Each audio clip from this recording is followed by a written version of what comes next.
अरे हमारी कोचिंग के बड़े मस्त नोट्स हैं। हमारी तो बड़ी लेगेसी कोचिंग है, नेशनल लेवल के दे फर्स्ट रैंक आती है वहां से। उन फर्स्ट रैंकर्स के इंटरव्यू सुन लीजिएगा जोश टॉक पर। अरे हमारे पास तो टॉपर के नोट हैं, कोचिंग के नोट्स हैं। इस तरह की बहुत बेवकूफाना बातें मैंने कई जगहों से सुनी हैं, कई लोग बोलते हैं। तो अगर आपको इंप्रूवमेंट चाहिए तो बच्चों ये आपको ध्यान रखना है। सच तो ये है कि आपको एक चित्रगुप्त पुस्तिका बनानी चाहिए।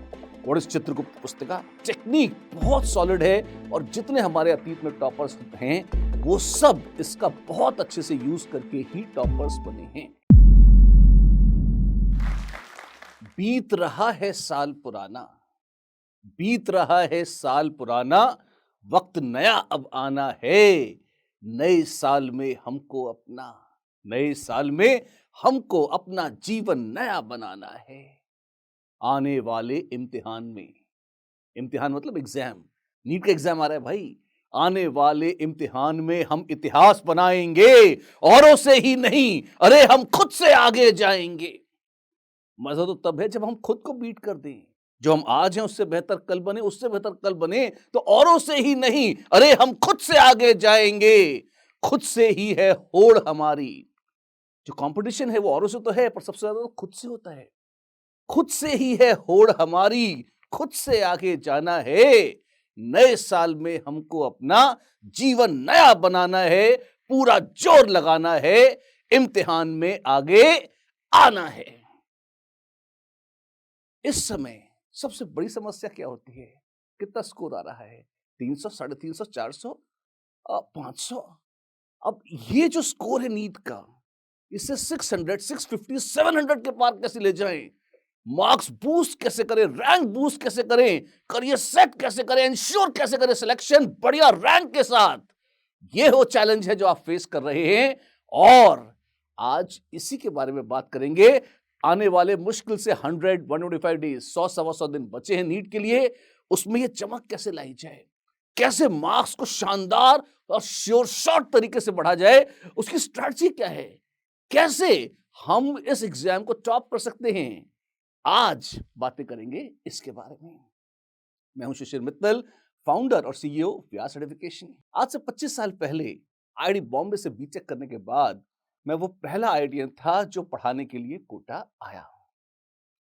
आए तो प्रयोग के लिए थे, लेकिन जगह इतनी पसंद आई, काम इतना पसंद आया कि 25 साल हो गए और एक से एक शानदार कामों को करने का मुझे मौका मिला।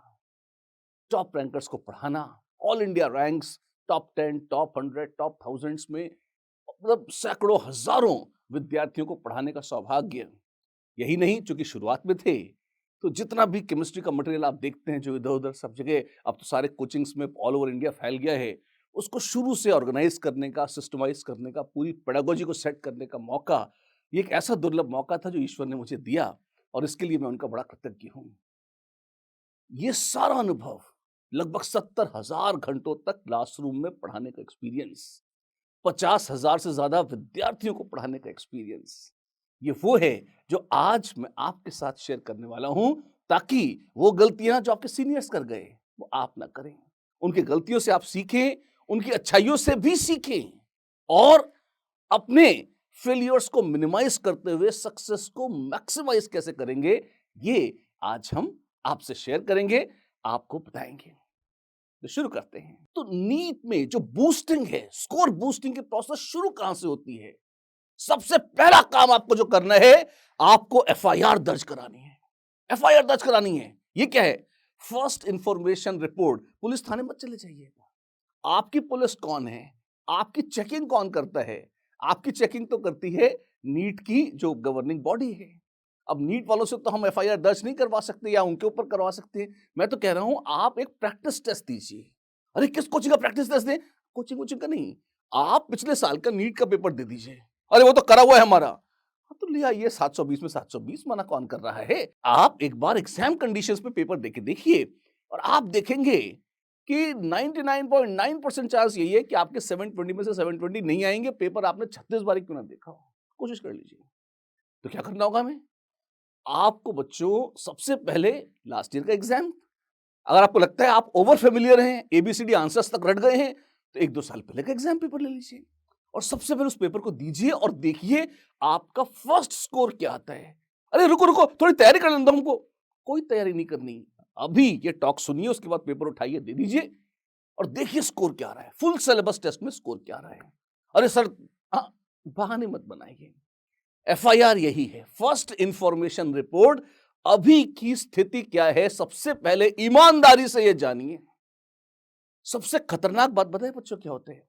बच्चे टेस्ट देने से डरते हैं, वो सच्चाई को डिनाई करते हैं, वो सच्चाई को देखना नहीं चाहते कि हकीकत क्या है। और अगर जितना आप सच्चाई से दूर भागेंगे, उतनी ही आपकी रैंक पीछे चलती जाएगी। तो मेरे बच्चों, सबसे पहले आपको क्या करना है? सबसे पहले तो टेस्ट देना है। खराब नंबर आएंगे, आने दीजिए। कौन सा एक्चुअल एग्जाम है? आप है और टेस्ट पेपर है, इतना ही तो है, किसी को बताने की भी क्या जरूरत है? आप देख लीजिए कितने आ रहे हैं। और 300 नंबर आ गए तो आ सकते हैं, तो फिर क्या करना होगा? पहली बात तो ये है कि 720 में से कुछ तो आए, 2, 4, 25, 50, 100, 150, 200, 500, 300, जितने भी आए आए। मान लीजिए, जस्ट एक आर्ग्यूमेंट से क्लेम मान लीजिए 320 मार्क्स आए, आपको कितने चाहिए? आपकी तमन्ना है कि 720 मार्क्स आए नीट में, फुल में फुल। अभी कितने आ रहे हैं? 320 आ रहे हैं। डिफरेंस कितने का है? घटा दीजिए, सब्ट्रैक्ट कर लीजिए। 720 माइनस 320 कितना आया? 400। अच्छा, तो 400 नंबर और लाने हैं। हाँ, क्या करेंगे? इसको डिवाइड कर दीजिए 2 से। क्या क्या क्या क्यों क्यों क्या बोल रहे हो? ये मैथ्स पढ़ा रहे हो? मैथ्स नहीं पढ़ा रहा हूं, मैं तो आपको फॉर्मूला समझा रहा हूं, आपको डर लग रहा है इसलिए पूरा सॉल्व करके दिखा रहा हूं। आप जितना मैक्सिमम है 720, और आपका अभी जो स्कोर आ रहा है, उनको सब्ट्रैक्ट कीजिए, उनको घटाइए। यानी कि इससे आपको मिल जाएगा कि कितने एक्स्ट्रा नंबर आपको और चाहिए, और जितने चाहिए उसको आधा कर दीजिए। आधा कर दें, हाँ कर दीजिए। तो क्या होगा? 200 आया। हाँ, तो अभी 320 पे हैं, आपकी तमन्ना है 720 पे आने की। जब हाफ कर देंगे तो पहला टारगेट आपका आ गया। आपको 520 टारगेट करना है, 720 नहीं टारगेट करना है। अरे तो फिर हमारी नीट में ऑल इंडिया फर्स्ट रैंक कैसे आएगी?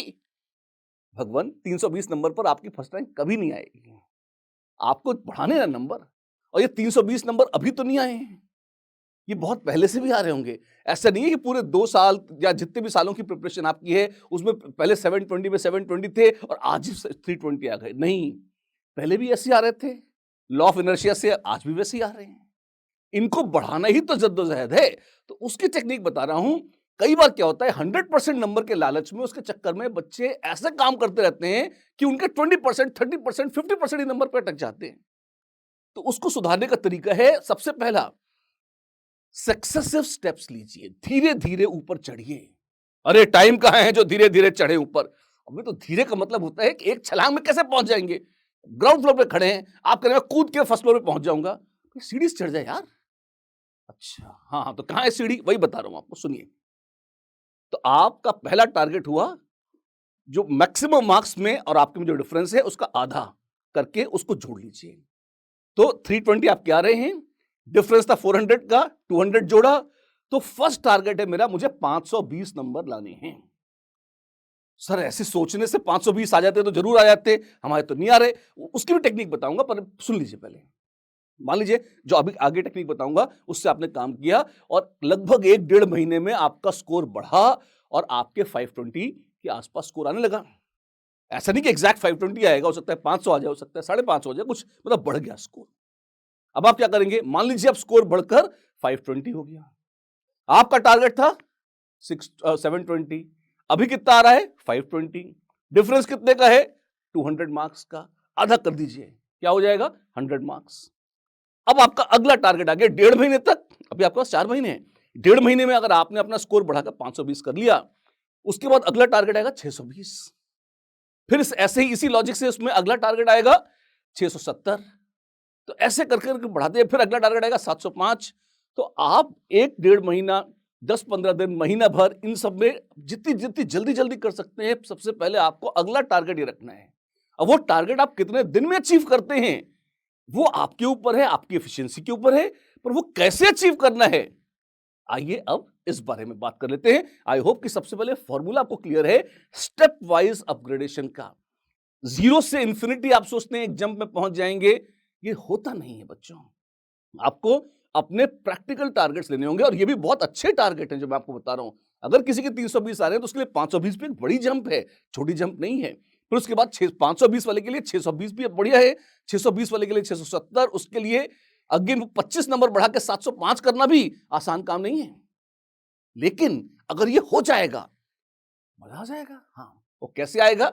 अब अगले स्टेप में मैं आपको ये बताता हूं कि ये होगा कैसे। तो ये तो थे टारगेट कैसे सेट करने हैं, और जब टारगेट सेट हो जाए तो मेन बात तो मुद्दे की अब आती है कि भैया ये टारगेट अचीव कैसे होंगे।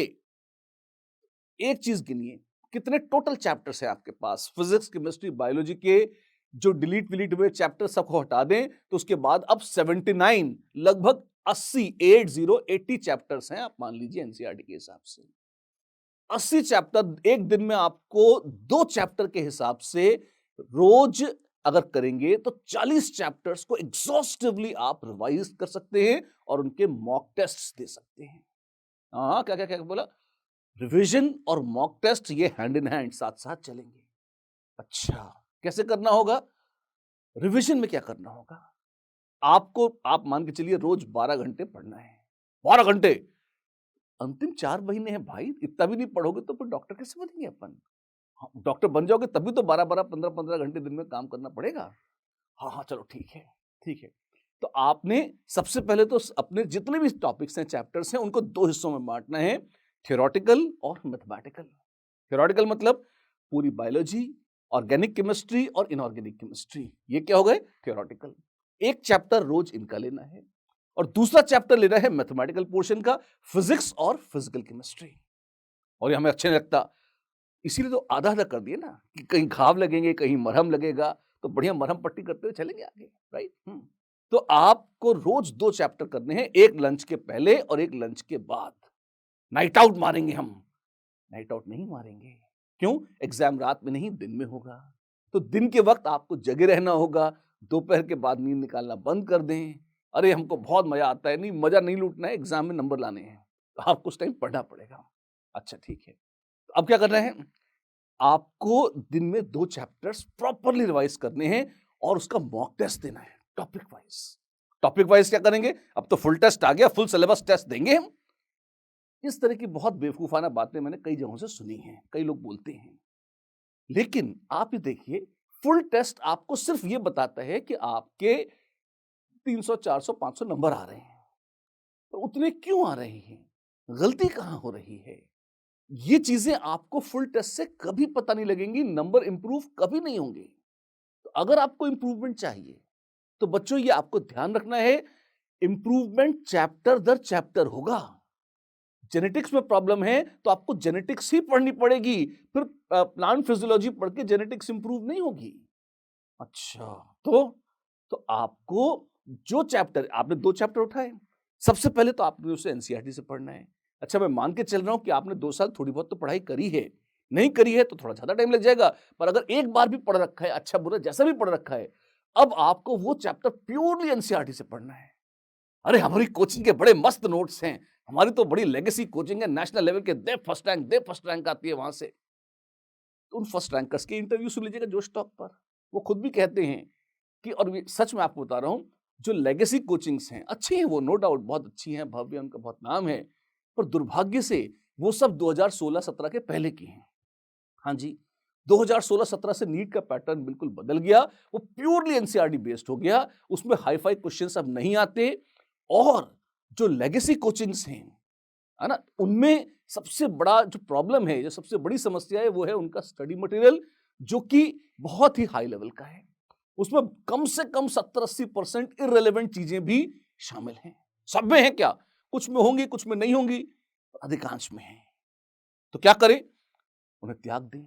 किसे लें? एनसीईआरटी को। एनसीईआरटी को पकड़ लें और चुपचाप एनसीईआरटी लगा जाएं, और जितनी तरीके से क्वेश्चंस बनाए जा सकते हैं उन सबको एग्जामिनर की दृष्टि से सोचें और देखें कि उनका उत्तर क्या होगा। इससे फायदा क्या होगा? एक एक सेंटेंस को आप 3-3, 4-4 बार पढ़ेंगे, मन में मनन करेंगे, गुनेंगे।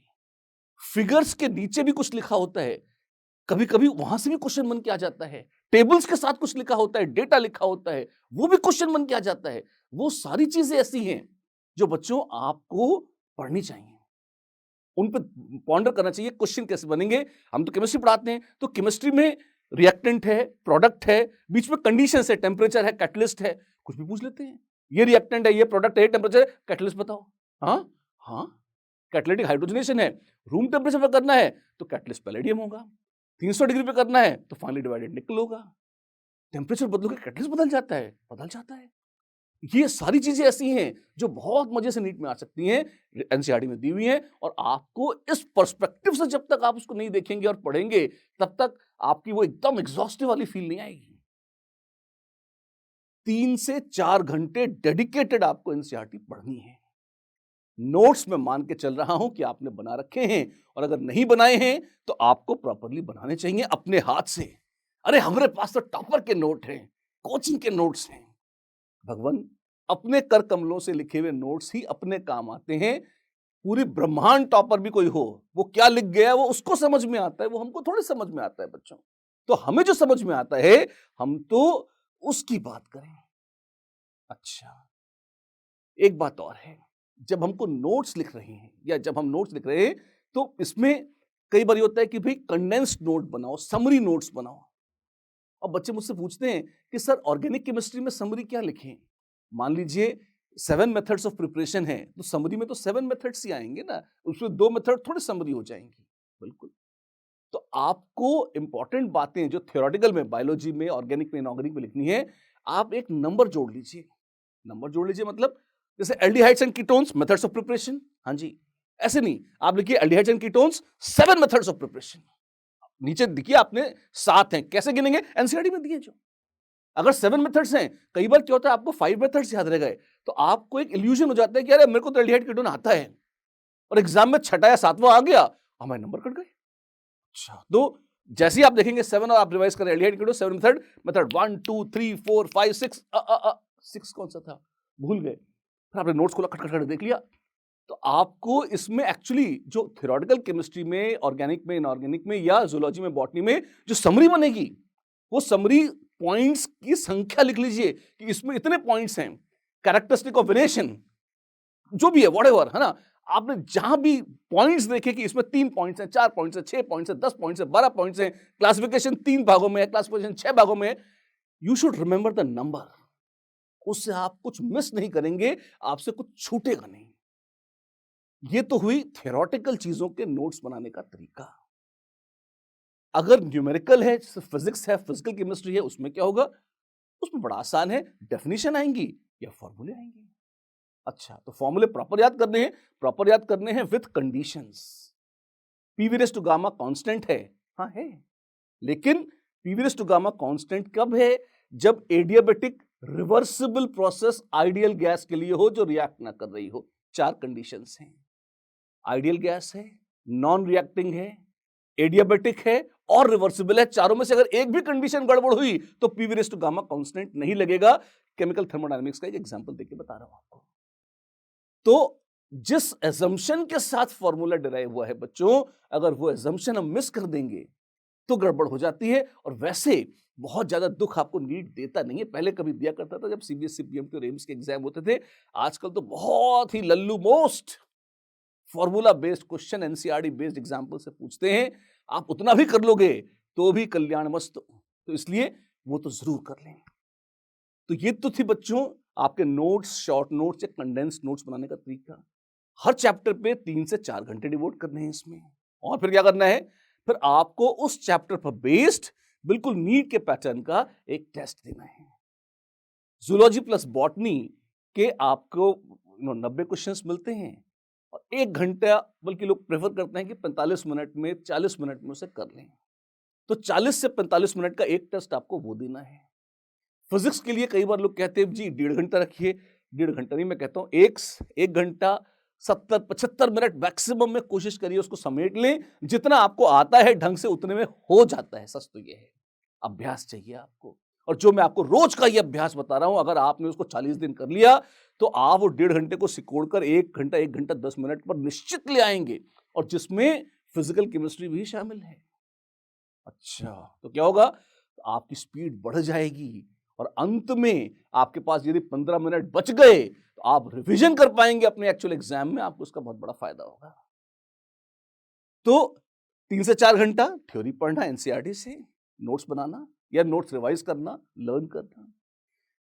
पौन घंटा या 1 घंटा, अगर थ्योरेटिकल है तो पौन घंटा, अगर न्यूमेरिकल है तो 1 घंटे का प्रॉपर पार्ट टेस्ट देना, उस टॉपिक पर बेस्ड क्वेश्चंस का टेस्ट देना, रेलेवेंट क्वेश्चंस का, इररेलेवेंट क्वेश्चंस का नहीं। ऑनलाइन उपलब्ध है बहुत सारे टेस्ट, आप उनमें से कोई भी जो आपको अच्छा लगे दे दीजिए। पार्ट टेस्ट, सिर्फ उसी चैप्टर पर बेस्ड 45 या 90 क्वेश्चंस का टेस्ट।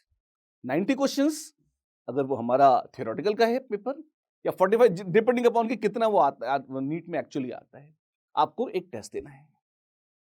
अगर बायोलॉजी वाला पोर्शन है तो 90 प्रश्न होंगे, और टिपिकली बच्चे मानते हैं कि 40 से 45 मिनट में वो उसको कर लेंगे, हद से हद 50 मिनट में। उसी टारगेट से आपको टाइमिंग रखनी है। अगर फिजिक्स या फिजिकल केमिस्ट्री है तो 45 क्वेश्चन होंगे, और आपको उसको 1 घंटे में ही पूरा करना है। 1 घंटे में, सवा घंटे 1.5 घंटे लोग बोलते हैं, 1 घंटा 5 मिनट 10 मिनट ले लीजिए, 1.5 घंटे तक मत खींचिए उसको।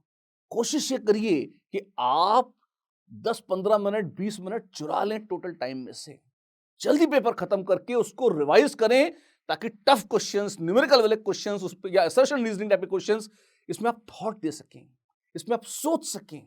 अगर आप थॉट दे लेंगे, सोच लेंगे, तो निश्चित रूप से कहीं ना कहीं स्कोरिंग में इंप्रूवमेंट आ जाएगा। अच्छा, सही बात है।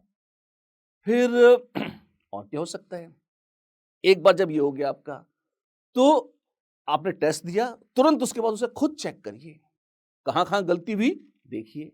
ऑनलाइन का फायदा ये भी है कि तुरंत रिजल्ट आ जाता है, और जिस जिस कॉन्सेप्ट में गलती हुई है, अभी तो पढ़ा था, फिर गलती हो गई, तो उसको दोबारा पढ़िए, रिवाइज करिए, देखिए क्या थ्योरी भूल गए थे, फॉर्मूला भूल गए थे, कैलकुलेशन में गलती कर दी, सिली मिस्टेक हो गई, जो कुछ भी हुआ वो आपको ठीक करना है। ठीक किया, इस रेक्टिफिकेशन में पौन घंटे से 1 घंटे का टेस्ट है, तो कम से कम 1.5 से 2 घंटे पापों के प्रायश्चित्त में लगेंगे, अगर ढंग से कर रहे हैं तो। एरर रेक्टिफिकेशन में ये देखने में कहां गलती हुई और उस गलती को सुधारने में। ध्यान रखना बच्चों, ये जो गलतियों का सुधार है ये सबसे इंपॉर्टेंट है। अगर आपने गलतियां ना सुधारी तो पेपर देने का कोई फायदा नहीं है, फिर हम टाइम पास कर रहे हैं, तो पेपर ही नहीं देंगे। नहीं, तो पेपर ही ना दिया तो वो पढ़ाई भी टाइम पास हो जाएगी। मेन तो हम एग्जाम की तैयारी कर रहे हैं ना, तो पेपर देना बहुत इंपॉर्टेंट है। पेपर ऐसे ही दे देंगे तो नंबर खराब आएंगे, इसलिए पहले पढ़ना बहुत इंपॉर्टेंट है। और अगर नंबर कम आए हैं और उनको सुधारना है तो रेक्टिफिकेशन करना बड़ा इंपॉर्टेंट है। अच्छा, ये साइकिल पूरी करनी पड़ेगी आपको। इसमें आपको लगभग 6 घंटे एक सब्जेक्ट में लग जाएंगे। 6 घंटे एक सब्जेक्ट में और 6 घंटे दूसरे में, 2 चैप्टर में बढ़िया सा वो दिन शानदार तरीके से आपने उसमें संघर्ष कर लिया है, व्यतीत हो जाएगा। अगले दिन अगला चैप्टर, ऐसे ऐसे करके 40 डेज का स्पैन है। आप लीजिए, बीच में कभी आपका मन करे एक आध फुल सिलेबस टेस्ट देके देख लीजिएगा, हर 2 हफ्ते बाद देके देख लीजिए, ताकि आपको फील आती रहे कि हाँ भाई, स्कोरिंग में कुछ बढ़ोतरी हो रही है या नहीं हो रही है। और निश्चित मानिए कि जिन जिन चैप्टर्स में आप ये एक्सरसाइज करके चुके हैं, उन चैप्टर्स में स्कोर निश्चित रूप से बूस्ट होगा ही होगा, ऊपर जाएगा ही जाएगा, उसे कोई नहीं रोक सकता। कैसे 100% एफिशिएंसी आ जाएगी? आ जाती तो क्या बात थी। सच तो यह है कि आपको एक चित्रगुप्त पुस्तिका बतानी चाहिए। व्हाट इज चित्रगुप्त पुस्तिका? आपको चित्रगुप्त का कॉन्सेप्ट है? एक हमारे माइथोलॉजी में एक यमराज है, जो कि और उनके असिस्टेंट हैं, उनके जो पर्सनल असिस्टेंट हैं, अकाउंटेंट है, वो हैं चित्रगुप्त, जिनके पास एक रजिस्टर होता है जिसमें वो लिखते हैं कि कितने किसने पाप किए, कितने पुण्य किए। वैसे ही आप भी अपनी अलग से डायरी बनाएं, चित्रगुप्त डायरी। पुण्य मत लिखें, वो तो बहुत सारे हो जाएंगे, पाप लिखें, कहाँ कहाँ गलतियां करी, कहाँ सिली मिस्टेक्स हैं तो भी लिख लें, कोई कंसेप्चुअल मिस्टेक है तो भी लिख लें। ये वो पॉइंट्स है जहां आप वीक पड़ते हैं, तो ये आपको अपने कर कमलों से स्वयं ही लिखनी पड़ेगी, आप पड़ोसी की उधार नहीं ले सकते इसे। और जैसे जैसे आप इसको लिखते जाएंगे, जैसे जैसे आप उसको बच्चों बिल्डअप करते जाएंगे, एग्जाम के जस्ट पहले रिवीजन के लिए ये सबसे पावरफुल टूल ऐसा है जो आप तैयार कर रहे हैं। क्योंकि इतना सारा सिलेबस है, इसका रिवीजन भी जिसका 4 महीने ले रहा है, उसको आप 2 दिन पहले कैसे रिवाइज करेंगे? जो मिस्टेक्स की, जो एरर्स की ये चित्रगुप्त पुस्तिका है, ये आपके काम आएगी। और साइड बाय साइड आप चाहें तो जो ऐसे फॉर्मूले भी जो आप भूल जाते हैं, डेफिनेशंस जो आप भूल जाते हैं, सब कुछ उसमें डाल दीजिए। और यही एक वो चीज है जो एग्जाम के पहले condensed, most super condensed revision में आपके काम आएगी। अच्छी बात है। ये सारे काम करने के बाद अब आपका कलेजा हो जाएगा मजबूत। 40 डेज से 45 डेज, 4-5 दिन मैंने बोनस के दे दिया आपको कि चलिए कभी सांस लेंगे, कभी रुकेंगे, कभी फुल सिलेबस टेस्ट देंगे। तो लगभग 1.5 महीने का अंतराल होगा जिसमें फर्स्ट राउंड ऑफ रिवीजन होगा, exhaustive mock test revision, score boosting सब हो जाएगा। अब अगला आप 1 महीने का स्पैन रखिए, एक दिन में अब 2 नहीं 3 चैप्टर करने हैं। अरे कैसे? तो एक बार इतना कर चुके ना, तो अब जल्दी होगा। तो अब 3-3 चैप्टर एक साथ करिए और उनको करके यही प्रोसेस रिपीट करिए। अंतर इतना है कि अब अगर आप चाहें तो फुल सिलेबस टेस्ट आप हर हफ्ते या हफ्ते में 2 भी दे सकते हैं। आपको अगेन अगर किसी टॉपिक में इंप्रूवमेंट करना है तो उसमें आपको एरर्स पहचाननी है, तो वो सिर्फ उसके टॉपिक वाइज टेस्ट देकर ही निकलेंगी। उसमें फुल सिलेबस टेस्ट काम नहीं आते। लेकिन सिर्फ टॉपिक वाइज टेस्ट देकर भी काम नहीं चलता, क्योंकि उससे पूरी फीलिंग नहीं आती है किस चैप्टर पे फोकस करना है, किस पे कम फोकस करना है, पहले बायोलॉजी करनी है या फिजिक्स या केमिस्ट्री। और वैसे इन जनरल सलाह ये रहती है कि भैया फिजिक्स से शुरुआत मत करना। क्यों? क्योंकि हो सकता है आपकी फिजिक्स बहुत अच्छी हो, आप असाधारण हो, ऐसा है तो बिल्कुल कर लीजिए। अधिकांश बच्चे लेकिन ज्यादा सहज महसूस करते हैं अगर वो केमिस्ट्री से या बायोलॉजी से स्पेशली शुरू करते हैं, तो जिसमें आपको सुख मिले आप उससे शुरू करिए। Overall exam strategy full syllabus test से आएगी, लेकिन टॉपिक्स और स्कोर का इंप्रूवमेंट फंडामेंटल लेवल पर पार्ट टेस्टों या टॉपिक वाइज टेस्टों से ही आता है। उसमें आपको बचना नहीं है। ये है कहानी बच्चों, पूरी exhaustive preparation, revision, mock testing, score boosting की टेक्निक बहुत सॉलिड है। और जितने हमारे अतीत में टॉपर्स हैं वो सब इसका बहुत अच्छे से यूज करके ही टॉपर्स बने हैं। पर्सनल लेवल पे अपनी पसंद के हिसाब से इसकी स्केड्यूलिंग आप ऊपर नीचे कर सकते हैं। आपको लगता है नहीं ये 10-15 चैप्टर तो मुझे बहुत अच्छे से आते हैं, बाद में कर लीजिएगा उनको, ऐसा ना वो वीक रह जाएं। शुरू में वो ले लीजिए जो आपको थोड़े से टफ लगते हैं। ये आपकी इच्छा है, करना पूरा है। और यदि ये करेंगे तो निश्चित इसका लाभ आपको मिलेगा। ये सब आप करें, विजय के पथ पर आगे बढ़े और बहुत ही शानदार रैंक के साथ सेलेक्ट हो, बेहतरीन डॉक्टर बने। इसी शुभकामना के साथ आज की मुलाकात बस इतनी।